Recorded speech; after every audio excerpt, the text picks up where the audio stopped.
لائق صد احترام و تکریم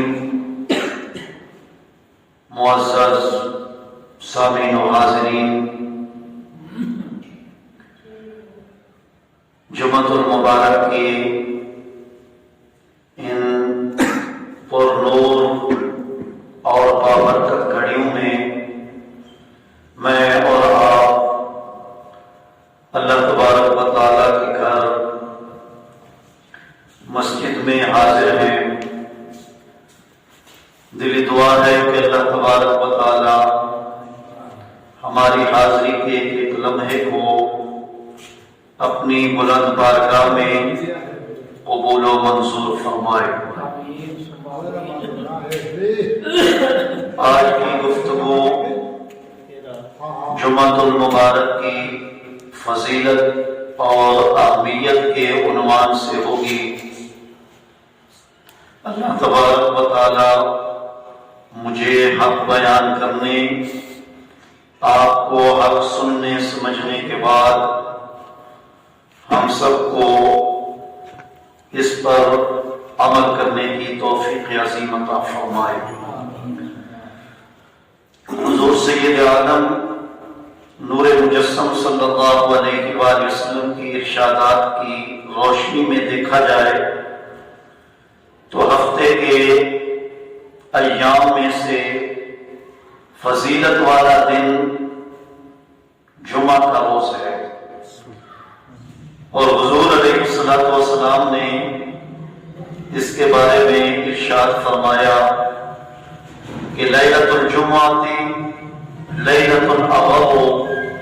و یوم الجمعۃ یوم الازہر۔ فرمایا کہ جمعہ کی رات ایک روشنی دینے والی رات ہے اور جمعہ کا دن ایک چمکدار دن ہے، یعنی برکتوں کے لحاظ سے اللہ تبارک و تعالیٰ نے شب جمعہ کو بھی برکتیں عطا فرمائی ہیں اور روز جمعہ کو بھی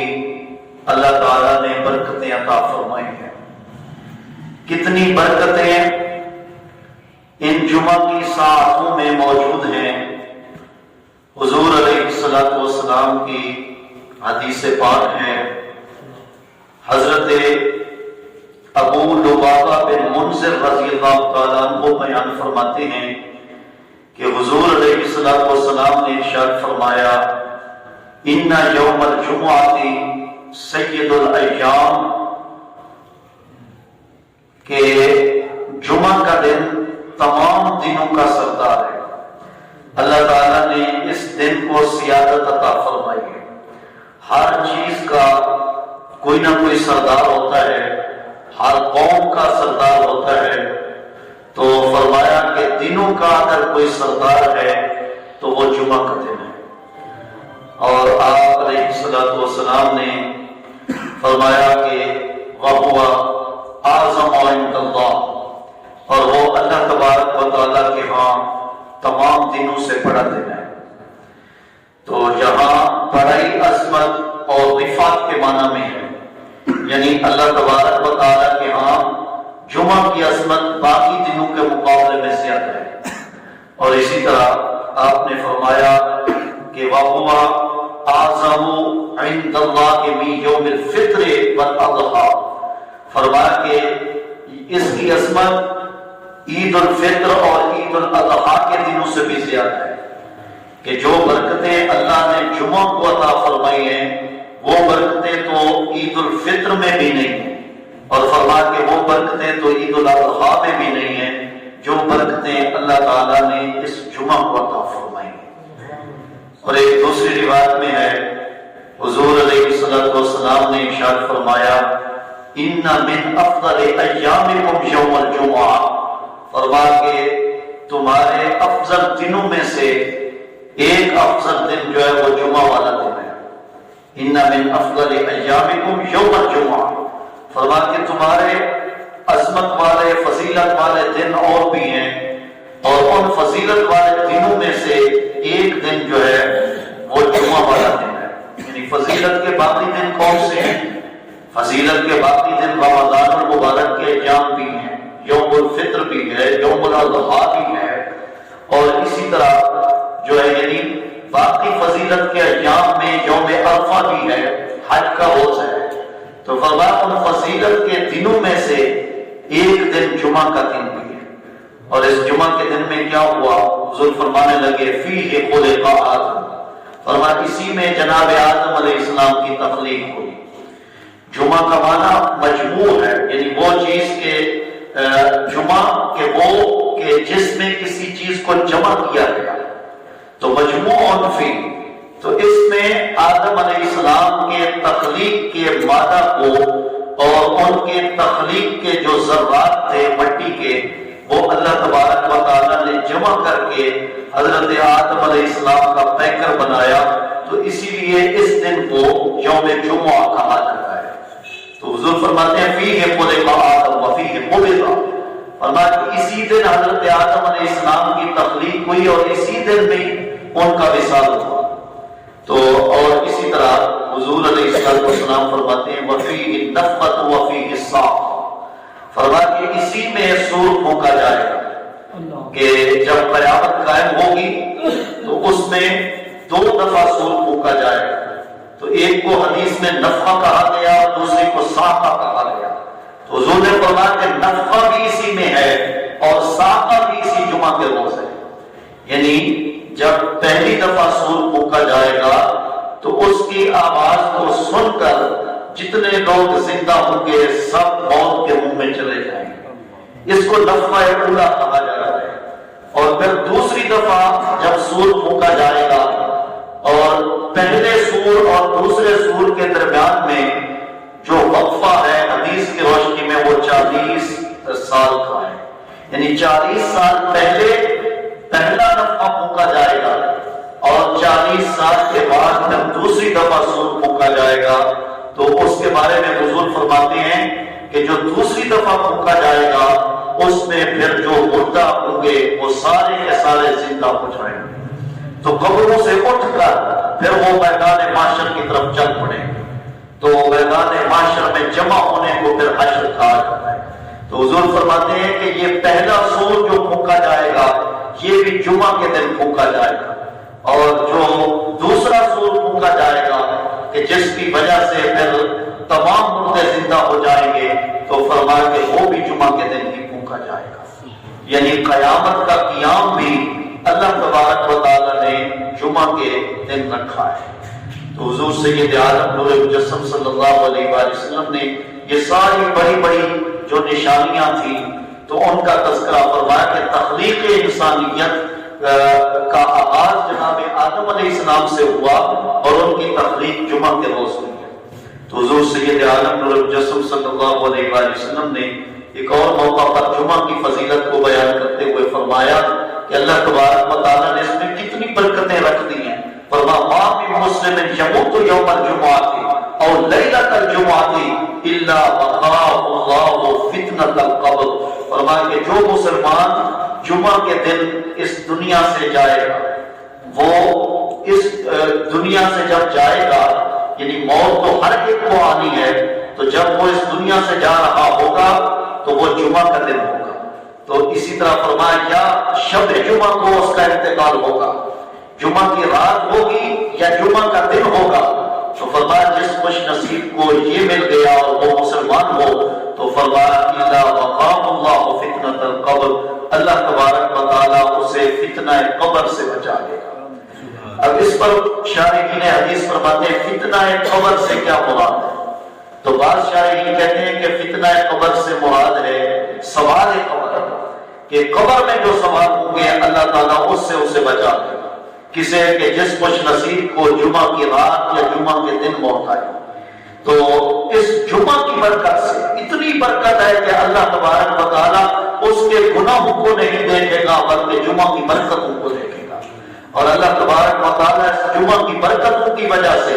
جمعہ کی رات ہو یا جمعہ کا دن ہو تو فرمایا جس کا انتقال ہو گیا اور وہ مسلمان ہوا تو اللہ تعالیٰ اس سے قبر کے سوال نہیں پوچھے گا بلکہ بغیر قبر کے سوال کے پوچھنے کے اللہ تبارک و تعالیٰ اسے کامیاب فرما دے گا۔ کیونکہ قبر میں کامیاب وہی ہے جو قبر کے 3 سوالات کا صحیح جواب دے دے. تو لیکن حضور فرماتے ہیں کہ اس سے سوال بھی نہیں کیا جائے گا اور بغیر پوچھے بغیر سوال کیے اللہ تعالیٰ اس کو کامیابی عطا فرمائے گا. اور دوسرا مفہوم اس کا شارحین حدیث نے یہ بیان کیا، فرمایا کہ فتنہ قبر سے مراد عذاب قبر ہے کہ جس خوش نصیب کو شب جمعہ موت آئی یا روز جمعہ موت آئی تو اللہ تبارک و تعالیٰ اسے عذاب قبر سے بچا دیتا ہے. تو چاہے بدکار تھا چاہے خطا کار تھا لیکن تھا مومن، کلمہ پڑھنے والا، حضور علیہ الصلوۃ والسلام کا غلام تھا، تو اللہ تبارک و تعالیٰ خطاؤں پہ پردے ڈال کر جمعہ کی برکتوں سے مالا مال فرما کے اسے عذاب قبر سے محفوظ فرما دے گا. اسی لیے حضور سید عالم نور مجسم صلی اللہ علیہ وآلہ وسلم نے جمعہ کے آداب بتاتے ہوئے ایک اور موقع پر ارشاد فرمایا، اور اس کے راوی حضرت سلمان فارسی ہیں، حدیث صحیح بخاری میں موجود ہے کہ حضور سید عالم نور مجسم صلی اللہ علیہ وآلہ وسلم نے ارشاد فرمایا کہ لا یغتسل رجل یوم الجمعہ، فرمایا کہ جمعہ کے دن جب بھی کوئی آدمی غسل کرتا ہے تو جمعہ کے روز غسل کرنا سنت ہے، مسنون ہے. اور اسی طرح فرمایا یتطہر ما استطاع من طہر، اور فرمایا کہ اپنی استطاعت کے مطابق وہ صفائی کرتا ہے. تو اپنے جسم کی، اپنے لباس کی، اپنے گھر کی، اللہ کے گھر مسجد کی، تو جہاں تک اس سے ہو سکتا ہے حد تک مقدور اپنی طاقت کے مطابق، اپنی استطاعت کے مطابق وہ صفائی کرتا ہے، اپنے ناخن تراشتا ہے، اپنے بال درست کرتا ہے، اور جو ہے یعنی اپنے کپڑوں کو وہ صاف کرتا ہے، اپنے جسم کو وہ صاف کرتا ہے، غسل کرتا ہے، اور حسب استطاعت وہ صفائی حاصل کرتا ہے. تو اسی طرح آگے فرماتے ہیں حضور کہ بَيَدَّفَنُ مِن دُهْنِهِ، فرمایا کہ اور اپنے تیل میں سے کچھ تیل لگا لیتا ہے، اپنی زلفوں پر تیل لگا لیا، داڑھی پر تیل لگا لیا، اپنے جسم کے حصوں پر تیل لگا لیا. فرمایا آگے او یمسو من طیب بیتہ، یا فرمایا کہ اپنے گھر کی خوشبو سے کچھ لگا لیا،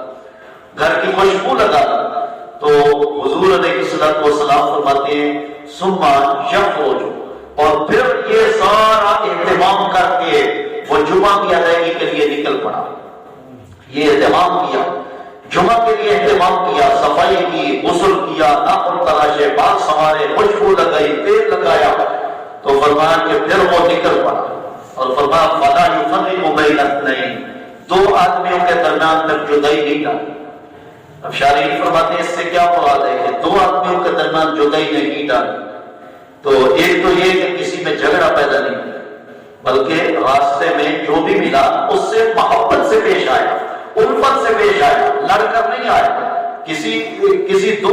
آدمیوں کے درمیان میں کوئی عداوت اور جھگڑا اور لڑائی پیدا کر کے نہیں آیا، بلکہ محبتیں اور الفتیں پیدا کرتا ہوا اور جو ہے یہ خوشبو بکھیرتا ہوا محبت اور الفتوں کی سلام کی اشاعت کرتے ہوئے یہ مسجد میں آ گیا.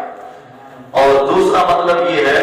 کہ جب مسجد میں لوگ بیٹھے ہوں تو پھر آداب مجلس اور آداب مسجد یہ ہے کہ آنے والا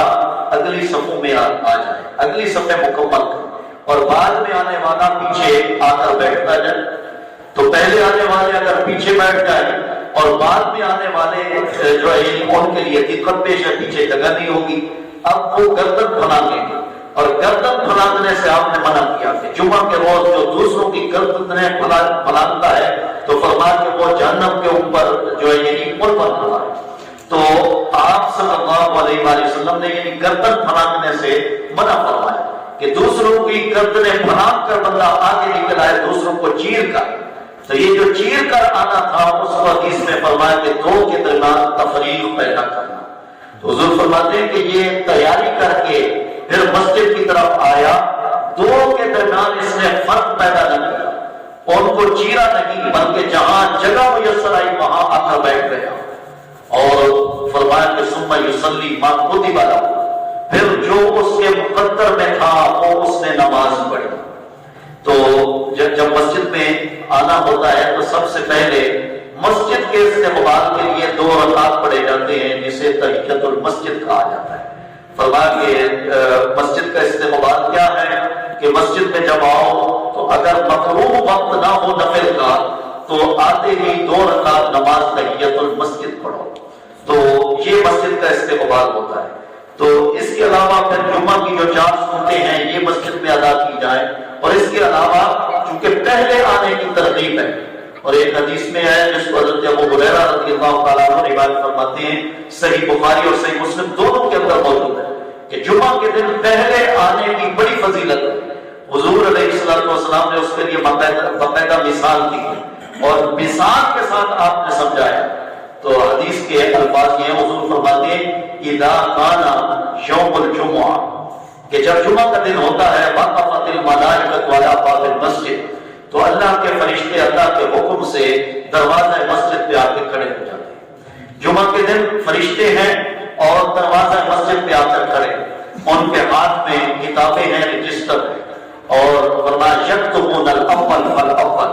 پہلے آنے والے کا وہ نام اس میں درج کر لیتے ہیں، اور پھر جو اس کا اجر و ثواب ہوتا ہے اس کو درج کر لیتے ہیں۔ ایک تو وہ فرشتے ہیں جو ہمارے کندھوں پر بیٹھے ہیں، ان کی تو ڈیوٹی ہے ہی ہے، لیکن اس کے علاوہ خصوصی طور پر جمعہ کے دن مسجد میں پہلے اور دوسرے تیسرے نمبر پر آنے والوں کی بھی فہرست مرتب کی جاتی ہے۔ تو فرمایا کہ پھر ان کے لیے اللہ تعالیٰ نے ملائکہ بنائے ہوئے ہیں، وہ جب جمعہ کا دن آتا ہے ان کی ڈیوٹی دروازہ مسجد پر لگ جاتی ہے، اور وہ کھڑے ہو جاتے ہیں اور پہلے اور پھر پہلے اور پھر پہلے آنے والے کے وہ نام اس میں درج کرتے ہیں۔ تو حضور نے مثال دے کر فرمایا مثل المحجر کمثل الذی یہدی بدنۃ، فرمایا کہ جو سب سے پہلے آنے والا ہے اس کی مثال یوں ہے جس طرح کہ اس نے اونٹ اللہ کے راستے میں قربان کیا، یعنی اسے اتنا اجر ملتا ہے گویا کہ اونٹ قربان کیا ہے، جتنا اونٹ کی قربانی دینے کا اجر ہے تو مسجد میں جمعہ کے لیے سب سے پہلے آنے والے کا اتنا ہی ثواب ہے۔ اور اس کے بعد حضور فرماتے ہیں جو اس کے بعد آتا ہے ثم کالذی یؤتی بقرۃ، پھر اس کا ثواب یوں ہے جس طرح کے گائے کی قربانی کرنے والا ہے، ثم کبشا، پھر فرمایا دمبے کی قربانی کرنے والا، اور پھر جو اس کے بعد آتا ہے ثم دجاجۃ، پھر قربانی کے برابر کا ثواب ملتا ہے، ثم بیضۃ، فرمایا پھر یہاں تک کہ انڈے کے برابر قربانی کا بھی اسے ثواب ملتا ہے۔ تو اسی طرح جو ہے جیسے بعد میں آیا پھر بعد میں آیا پھر بعد میں آیا تو ثواب جو ہے یعنی کم ہوتا جاتا ہے۔ اور فرمایا کہ فَإِذَا خَرَجَ الْإِمَامُ طَغَوْا صُحُوفَهُمْ فَيَسْتَمِعُونَ الذِّكْرَ، اور جب امام خطبہ دینے کے لیے پھر منبر پہ چڑھا کر ہو جاتا ہے تو فرمایا کہ پھر وہ اللہ کے ملائکہ اپنے رجسٹر بند کر دیتے ہیں، لپیٹ لیتے ہیں، اور وہ بھی خطبہ سننے میں مصروف و مشغول ہو جاتے ہیں۔ تو آپ نے السلام نے اس میں ترغیب دی ہے اول آنے کی، اور وہاں کے علماء کا میں تذکرہ پڑھ رہا تھا تو وہاں انہوں نے فرمایا کہ ہمارے ہاں یہ رواج ہے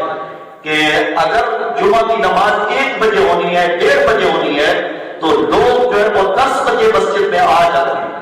اور 10 بجے مسجد جو ہے وہ بھری ہوتی ہے، تو آ کر وہ کیا کرتے ہیں تلاوت کلام پاک کرتے ہیں، اور یہاں آ کر توبہ و استغفار کرتے ہیں کہ یہ دن اللہ نے بنایا ہی عبادت کے لیے۔ تو اس دن میں جو ہے یہ تمام کاروبار بند کر کے بندہ جو ہے وہ اللہ تبارک و تعالیٰ کو راضی کرنے کے لیے مسجد میں آ جائے، اور جتنا وقت وہ مسجد میں گزارے گا اتنا زیادہ جو ہے وہ فضیلت پائے گا۔ یہ اجر و ثواب کا دن ہے، اور یہ جو ہے یعنی سید الایام ہے، تمام دنوں کا سردار ہے۔ حضور سید عالم نور مجسم صلی اللہ علیہ وسلم نے اسی کے بارے میں فرمایا کہ پھر وہ مسجد میں آ جاتا ہے، جتنا اس کی قسمت میں ہوتا ہے اتنا وہ نماز پڑھتا ہے۔ تو فرمایا ثم یمسک اذا تکلم الامام، جب امام خطبہ دینا شروع کرتا ہے تو یہ خاموش ہو کر اس کے خطبے کو توجہ سے سنتا ہے۔ تو حضور فرماتے ہیں جب یہ سارے آداب بجا لاتا ہے تو غفر له ما بینہ وبین الجمعۃ الاخرى، فرمایا کہ پچھلے جمعے سے لے کر اس جمعے تک جتنے گناہ تھے اللہ تبارک و تعالیٰ اہتمام جمعہ کی وجہ سے بخش دیتا ہے۔ تو ایک جمعہ سے لے کر دوسرے جمعہ تک پورے ہفتے کے گناہ محض اس اہتمام کی وجہ سے اللہ تبارک و تعالیٰ معاف فرما دیتا ہے۔ اسی طرح جمعہ کے دن کو اللہ تعالیٰ نے مغفرت کا ذریعہ بنا دیا، اور ایک اور حدیث میں ہے صحیح مسلم اور صحیح بخاری میں روایت موجود ہے، امام الانبیاء علیہ الصلوۃ والسلام فرماتے ہیں ان فی الجمعۃ لساعۃ لا يوافقها عبد مسلم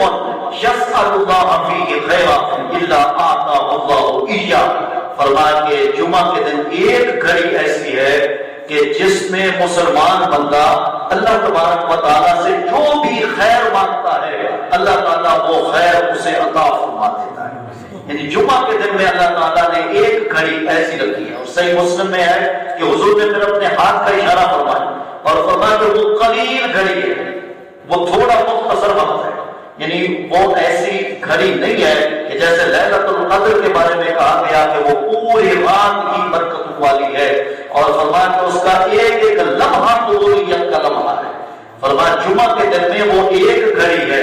اور اس ایک گھڑی میں جو دعا مانگی جائے تو وہ مقبول ہوتی ہے۔ اور حضرت ابو موسیٰ اشعری رضی اللہ تعالیٰ عنہ نے پھر اس گھڑی کے بارے میں ارشاد فرمایا، فرمایا وہ کون سی گھڑی ہے؟ تو فرماتے ہیں میں نے حضور سے سنا، حضور کے حوالے سے بیان کیا، صحیح مسلم میں ہے حضرت ابو موسیٰ اشعری رضی اللہ تعالیٰ صحابی رسول نے فرمایا کہ ہیا ما بین ان یجلس الامام حتی تقضی الصلاۃ، فرمایا کہ وہ گھڑی ہوتی ہے کہ جب امام خطبہ دینے کے لیے منبر پر بیٹھتا ہے اس وقت سے لے کر نماز کے اختتام تک، یہ جو وقت ہے کہ امام جب خطبہ دینے کے لیے آ گیا،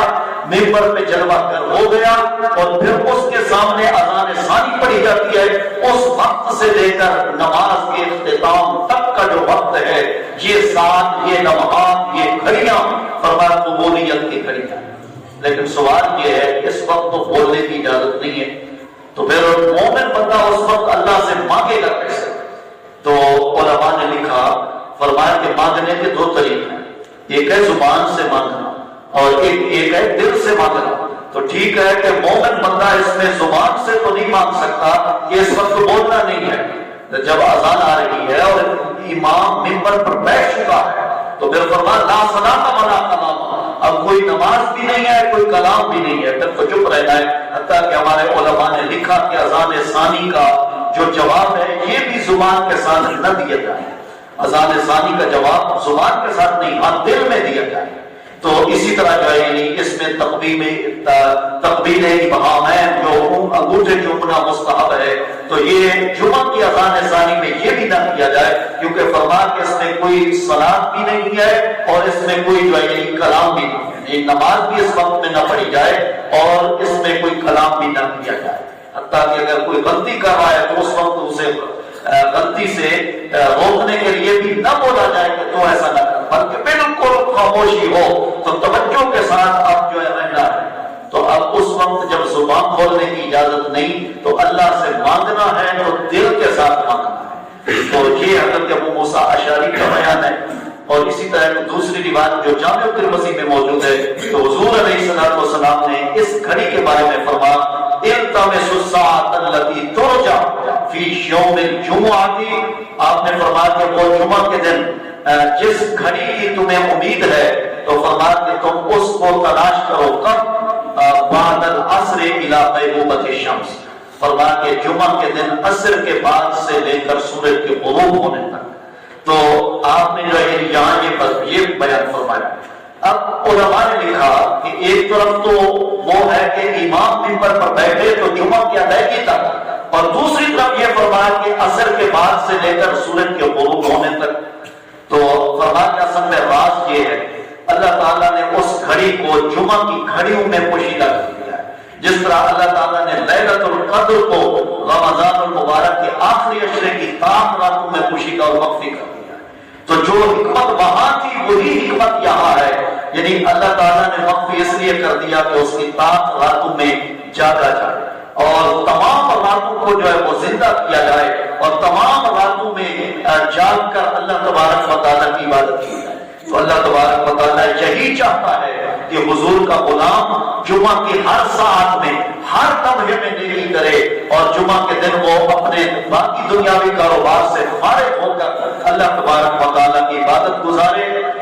میں گزارے اور اللہ تعالیٰ کو پکارے، اللہ تعالیٰ سے دعائیں مانگے اور اللہ تبارک و تعالیٰ سے التجائیں کرے۔ اسی لیے اللہ تعالیٰ نے اس گھڑی کو جمعہ کی گھڑیوں میں مخفی کر دیا اور پھر چند گھڑیوں کی نشاندہی فرما دی، جیسے یہ وقت ہے کہ جب امام منبر پر بیٹھے اور اسی طرح بعد عصر سے لے کر غروب تک، اور سیدہ فاطمہ الزہرا رضی اللہ تعالی عنہا کا عمل مبارک اس طرح تھا، آپ جو ہے عصر کے بعد اپنے حجرہ عبادت میں بیٹھ جاتے تھے، اپنی نوکرانی کو دروازے پہ کھڑی کر دیتی تھی کہ آپ جو دیکھتی رہی ہیں سورج کے غروب کی طرف، جب یہ غروب ہونے کے قریب ہو جائے تو آپ مجھے اطلاع دینا، اور جب سورج غروب ہونے کے قریب ہوتا آپ ہاتھ اٹھا کے دعا مانگتی تھی اور کہتی تھی کہ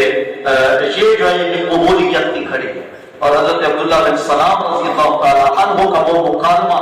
جو مشکاۃ شریف میں موجود ہے حضرت ابو ہریرہ کے ساتھ، تو اس کا خلاصہ بھی یہی ہے، آپ بھی یہی کہتے ہیں کہ سورج کے غروب ہونے سے کچھ دیر پہلے وہ کھڑی ہے جس کو جو ہے قبولیت کی کھڑی کہا جاتا ہے۔ الغرض تعین اس کی نہیں کی گئی ہے، یعنی پورے اس دن میں وہ گھڑی بدلتی رہتی ہے۔ اور حضرت محب طبری نے یہی خوبصورت بات لکھی ہے، آپ یہی فرماتے ہیں کہ چونکہ جمعہ ایک تو نہیں ہے، کئی جمعے ہیں، اور اللہ تبارک و تعالیٰ اس گھڑی کو بدلتا رہتا ہے، کبھی اس وقت کے جب امام منبر پر بیٹھا ہے، اور کبھی اس وقت کے جب جو ہے یعنی بندے نے نماز عصر پڑھ لی ہے اور اس کے بعد سے غروب